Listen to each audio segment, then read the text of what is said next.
Hey, this is Mark Moore, aka Tuxedo Mark, at various places on the internet. It's 9:55 a.m. according to the computer clock on Thursday, May 30th, 2013.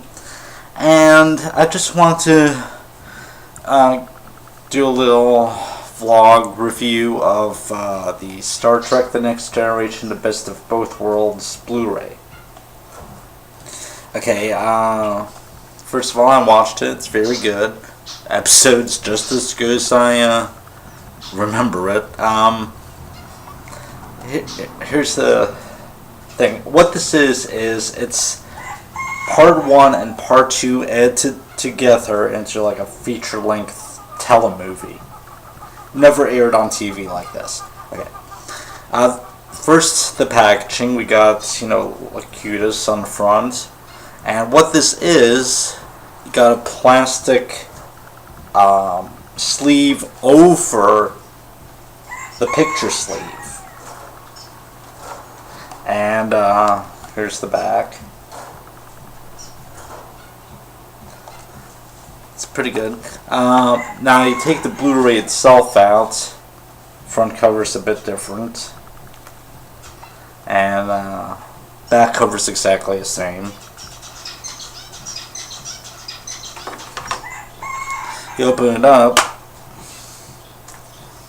you can get like an ultraviolet free, digital download.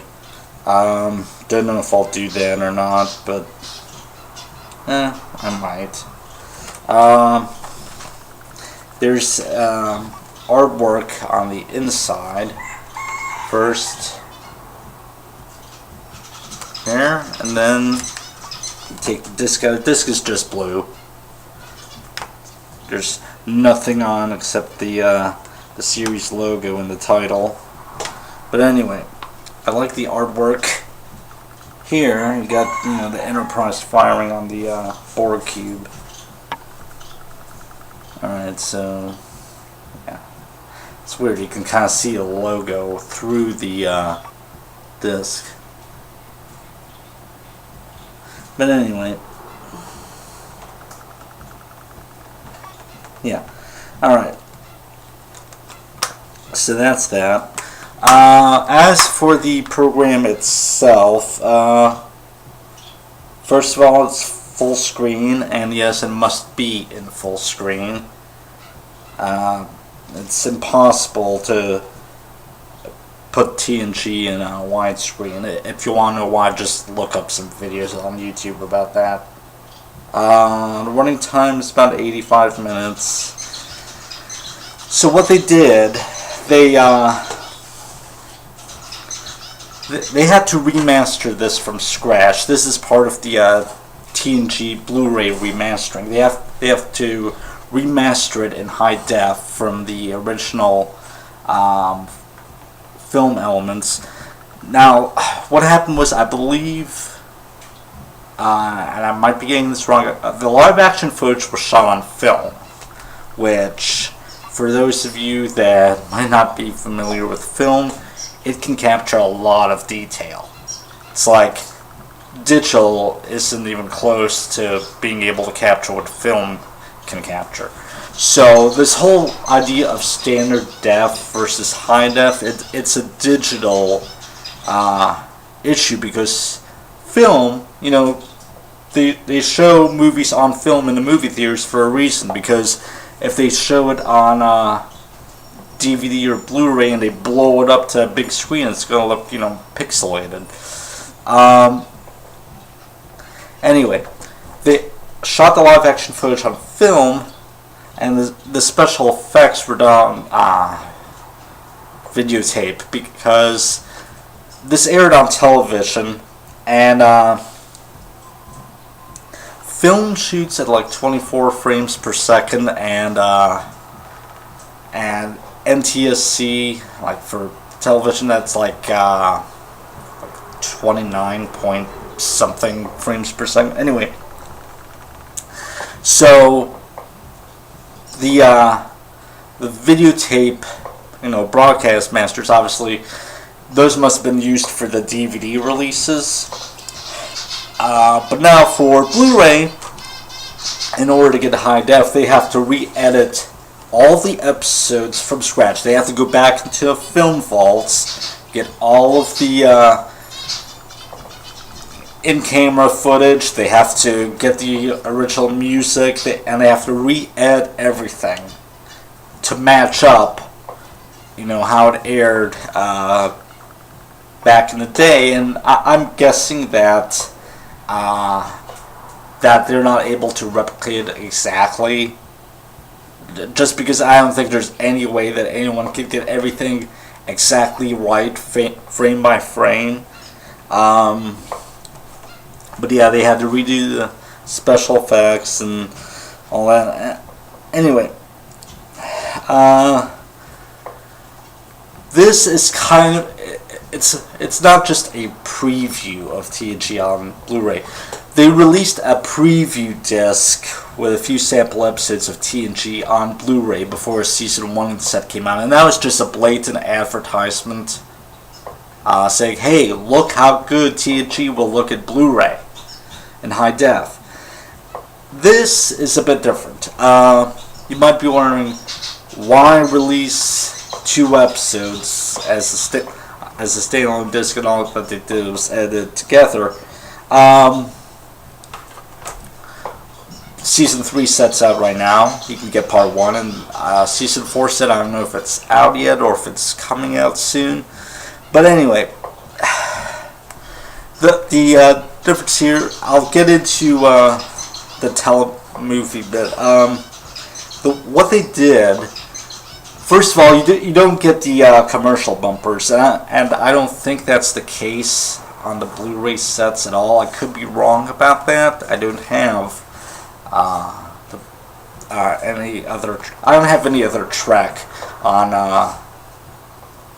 home video at all. This is my first Star Trek home video purchase, with the exception of VHS tape of the season 1 episode Conspiracy that I got at the flea market years ago because I happened to see it and I was in the mood to watch it. What they did, okay, you don't get the commercial bumpers, but you do get the fade-ins and fade-outs. So this isn't like they didn't edit to look like a film. It very much looks like a telemovie. There's only one set of credits, and that's at the beginning of part 1. And they just call it the best of both worlds, so they put all the credits up front, so the part 2 footage doesn't have the credits over it at the beginning. And there's like combined credits for the closing credits as well. And it's got the opening theme in the right place after the teaser from part 1. Now, the edits between parts 1 and part 2. In the original, 2-part version, this was the season 3 cliffhanger ending. And when Riker says, Mr. Worf, fire, it cuts to black and it says, to be continued, and there's this really dramatic music playing. Now, I didn't watch TNG back when it first aired.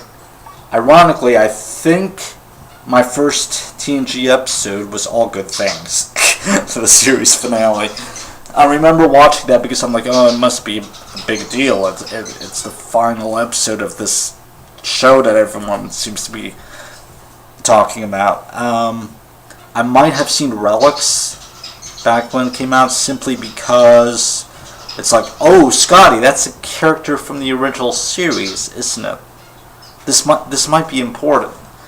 But other than that, I really didn't start watching TNG until after it was over. And I think All Good Things might have gotten me hooked, and then I started watching it in repeats. And it would air like early in the morning, so I had to record it on VHS or else just stay up like past midnight. I got off track, sorry. But yeah, this was a big deal cliffhanger ending. Now, the way that they edit it is, After Riker says fire, it shows the weapon firing, and that's where part 2 footage starts. There's none of that dramatic music or nothing, and I think they got rid of some shots of, look cutest on the view screen and Riker and Shelby looking on right before the weapon fires. So it just goes from Mr. Worf fire to the weapon firing, and it doesn't do anything. So that's what happens. That's how they edited it together.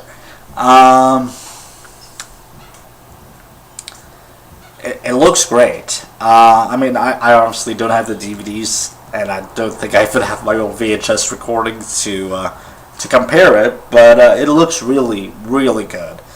It looks like a new show, except for the fact that it's, in full screen. Full screen is kind of an outdated term now, considering all modern TVs are widescreen. But anyway, but yeah, it's in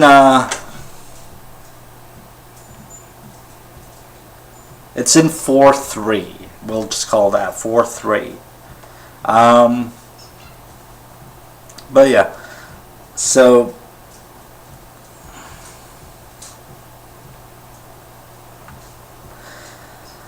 let's get into some technical specs here. It's got a bunch of subtitle options: English, French, Italian, German, Castilian, Japanese, Danish, Dutch, Finnish, Norwegian, and Swedish. Interesting language choices here. Yeah. Audio.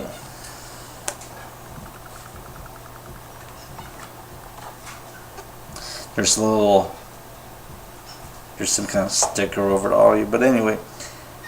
English 7.1 DTS. Let me get this out of the sleeve.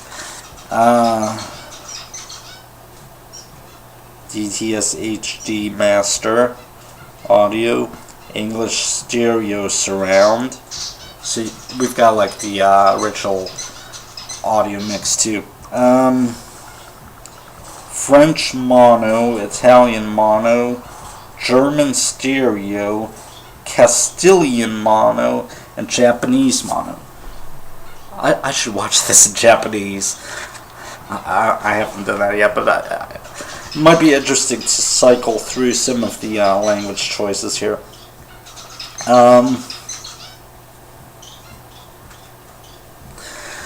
So, it looks great. Now there's a note. I don't know if it's on the...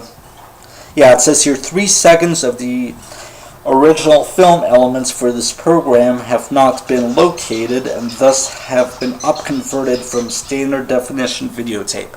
The 3 seconds in question occurs in part 2 when Riker's on the battle bridge. There's a shot of Riker speaking on the battle bridge, and it occurs like around an hour in, and yeah, I mean, I don't know if you'll notice it if you're not looking for it, but once you know where it occurs, you'll see that, yeah, it looks a lot worse than than the rest of the program. So be grateful for high definition is all I'm saying. Now, special features. There are some exclusive special features here that are not on the season sets. First, there's a feature-length audio commentary by director Cliff Bowl, Mike and Denise Okuda, and Elizabeth Dennehy, who played Shelby. There's a new featurette, Regeneration, Engaging the Borg, and it's mostly about the production of this episode. It's kind of like a retrospective look. It's not too much. I mean, there are some behind the scenes, but it's not I don't know if they have like any. I don't remember if they have any actual like behind the scenes making of. I don't think they do. It's a lot of like the actors today reminiscing about it.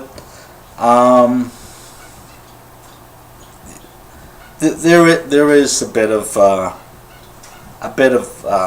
behind the scenes from the time period, but really not too much. There's the gag reel. It's kind of funny.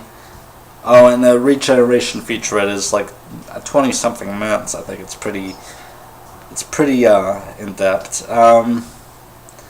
They have the original episodic promos in standard def for part 1 and part 2. Those are just what you saw on television, on your local syndicated station that was showing the shows, complete with the narration from the commercial narrator.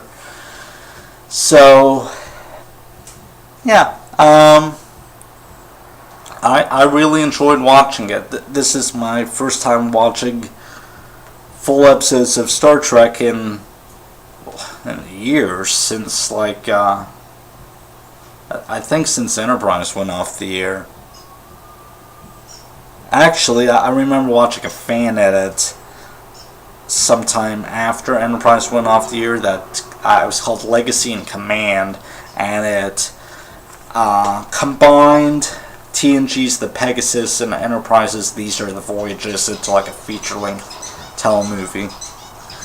But other than that, yeah, this is my return to televised Star Trek after an absence. So, but yeah, I highly recommend getting this, even if you've gotten the season sets, because this is really good, and I think the release is justified.